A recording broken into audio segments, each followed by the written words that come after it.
नागा बनने के लिए 108 बार डुबकी, खुद का पिंडदान, पुरुषों की नस खींची जाती है, महिलाओं को देनी पड़ती है ब्रह्मचर्य की परीक्षा। 1 फरवरी 1888 प्रयाग में कुंभ चल रहा था। इसी बीच ब्रिटेन के अखबार मखजाने मसीही में कुंभ को लेकर एक खबर छपी। खबर में लिखा था, कुंभ में 400 वस्त्रहीन साधुओं ने जुलूस निकाला। लोग इनके दर्शन के लिए दोनों तरफ खड़े थे। कुछ लोग इनकी पूजा भी कर रहे थे। इनमें पुरुषों के साथ महिलाएं भी थीं। एक अंग्रेज अफसर इनके लिए रास्ता बनवा रहा था। ब्रिटेन में सरकार न्यूडिटी पर सजा देती है, लेकिन इंडिया में तो वस्त्रहीन साधुओं के जुलूस में जॉइंट मजिस्ट्रेट रैंक का अफसर भेजा जा रहा। ये दुखद है। इसके बाद ईसाइयों की सबसे बड़ी संस्था क्रिश्चियन ब्रदरहुड के अध्यक्ष आर्थर फोय ने ब्रिटेन के एक सांसद को चिट्ठी लिखी। फोय ने लिखा, वस्त्रहीन साधुओं के जुलूस से तो शिक्षित हिंदू समाज भी शर्म से गड़ जाता है। इस काम के लिए ब्रितानी सरकार ने अंग्रेज अफसर को क्यों तैनात किया? ऐसा करना ईसाई धर्म के लिए शर्म की बात है। ऐसा लगता है कि भारतीयों ने अंग्रेजों को झुका दिया है। 16 अगस्त 1888 को सरकार ने फोय की चिट्ठी का जवाब देते हुए लिखा, इलाहाबाद और बाकी जगहों पर ये साधु परंपरागत रूप से शोभायात्रा निकालते हैं। ये हिंदू समाज में बहुत पवित्र माने जाते हैं। हमें तो इनमें कोई बुराई नहीं दिखती। वस्त्रहीन जुलूस निकालने वाले ये साधु नागा सन्यासी थे। हर बार कुंभ में पहला शाही स्नान नागा सन्यासी ही करते हैं। महाकुंभ के किस्से सीरीज के चौथे एपिसोड में आज कहानी नागा सन्यासी बनने की। नागा शब्द संस्कृत के नग से बना है। नग मतलब पहाड़, यानी पहाड़ों या गुफाओं में रहने वाले नागा कहलाते हैं। 9वीं सदी में आदि शंकराचार्य ने दशनामी संप्रदाय की शुरुआत की। ज्यादातर नागा सन्यासी इसी संप्रदाय से आते हैं। इन सन्यासियों को दीक्षा देते वक्त 10 नामों से जोड़ा जाता है।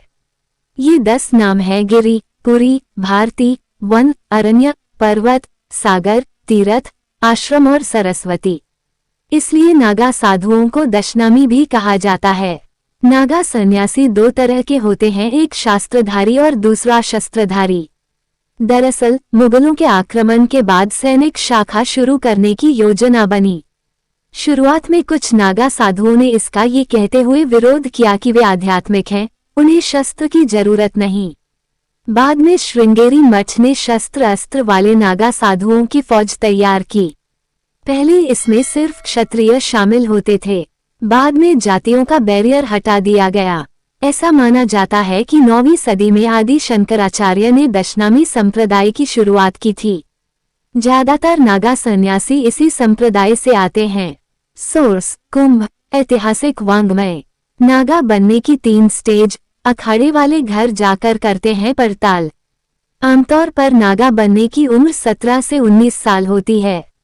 इसके 3 स्टेज हैं, महापुरुष, अवधूत और दिगंबर, लेकिन इससे पहले एक प्रीस्टेज यानी परख अवधि होती है। जो भी नागा साधु बनने के लिए अखाड़े में आवेदन देता है, उसे पहले लौटा दिया जाता है। फिर भी वो नहीं मानता, तब अखाड़ा उसकी पूरी पड़ताल करता है। अखाड़े वाले उम्मीदवार के घर जाते हैं।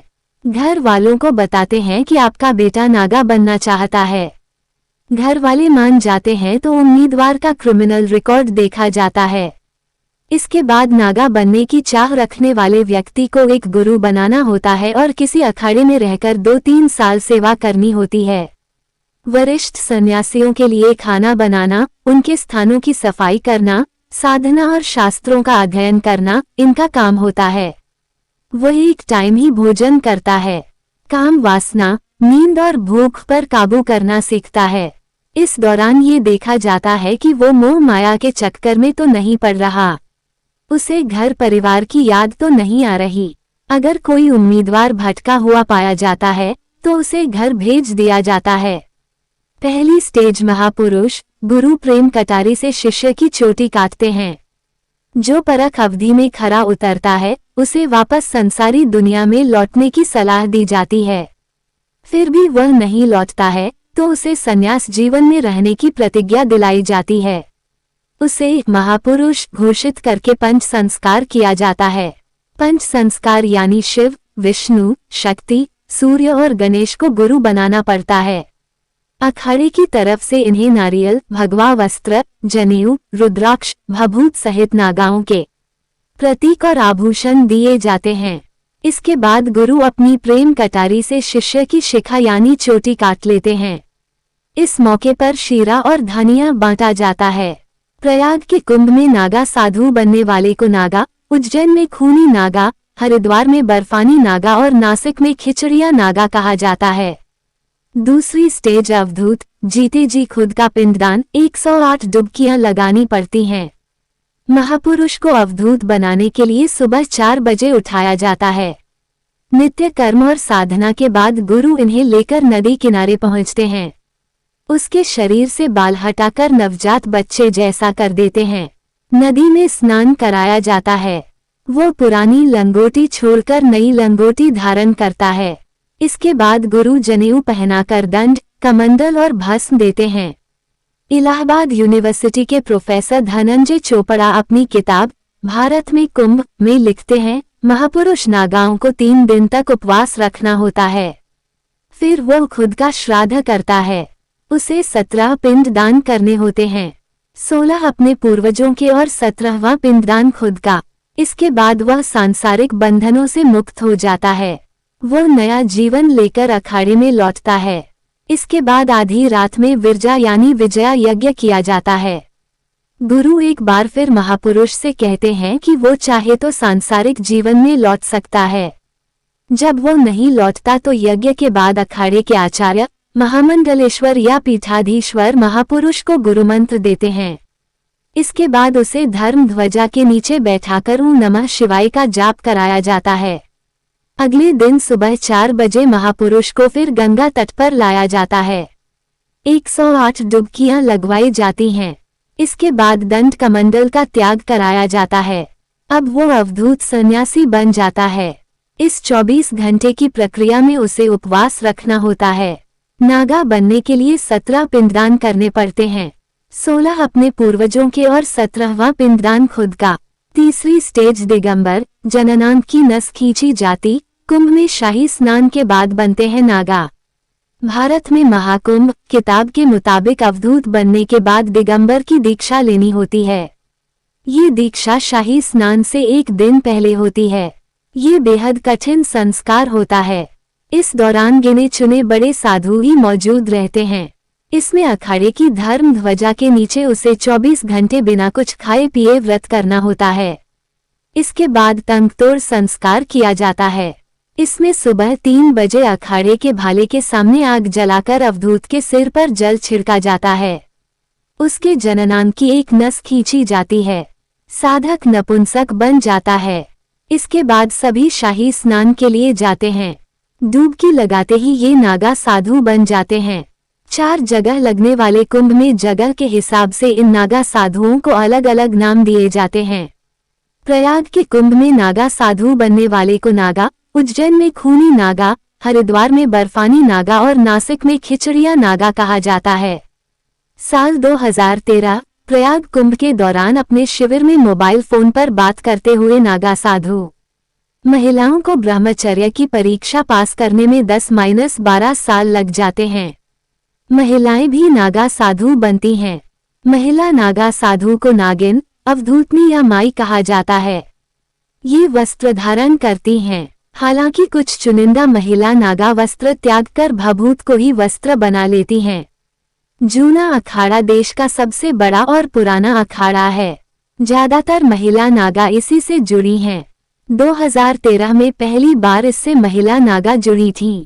सबसे ज्यादा महिला नागा इसी अखाड़े में हैं। इसके अलावा आह्वान अखाड़ा, निरंजन अखाड़ा, महानिर्वाणी अखाड़ा, अटल अखाड़ा और आनंद अखाड़े में भी महिला नागा हैं। सबसे सीनियर महिला नागा सन्यासी को अखाड़े में श्रीमहंत कहा जाता है। श्रीमहंत चुनी गई माई को शाही स्नान के दिन पालकी में लाया जाता है। उन्हें अखाड़े की ध्वजा और डंका लगाने का अधिकार होता है। महिला नागा सन्यासी बनने की प्रक्रिया भी पुरुष नागा साधुओं जैसी ही है। अंतर बस इतना है कि ब्रह्मचर्य पालन के लिए पुरुषों का जननांग निष्क्रिय किया जाता है, जबकि महिलाओं को ब्रह्मचर्य के पालन का संकल्प लेना होता है। कई महिलाओं को ये साबित करने में 10-12 साल भी लग जाते हैं। जब अखाड़े के गुरु को उस महिला पर भरोसा हो जाता है तो वो दीक्षा देते हैं। दीक्षा के बाद महिला सन्यासी को सांसारिक कपड़ा छोड़कर अखाड़े से मिला पीला या भगवा वस्त्र पहनना होता है। इन्हें माता की पदवी दी जाती है। आटे को भस्मी, दाल को पनियाराम कहते हैं नागा साधु। नागा साधु कोडवर्ड में बातें करते हैं। इसके पीछे 2 वजह हैं। पहली, कोई फर्जी नागा इनके अखाड़े में शामिल नहीं हो पाए। दूसरी, मुगलों और अंग्रेजों के वक्त अपनी सूचनाएं गुप्त रखने के लिए ये कोड वर्ड में बात करते थे। धीरे धीरे ये कोड वर्ड इनकी भाषा बन गई। नागा साधु आटे को भस्मी, दाल को पनियाराम, लहसुन को पाताल लौंग कहते हैं। इसी तरह नमक को रामरस, मिर्च को लंकाराम, प्याज को लड्डूराम, घी को पानी और रोटी को रोटीराम कहते हैं।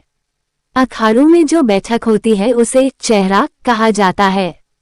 जहां अखाड़े की कीमती चीजें रखी जाती हैं उसे मोहरा कहते हैं।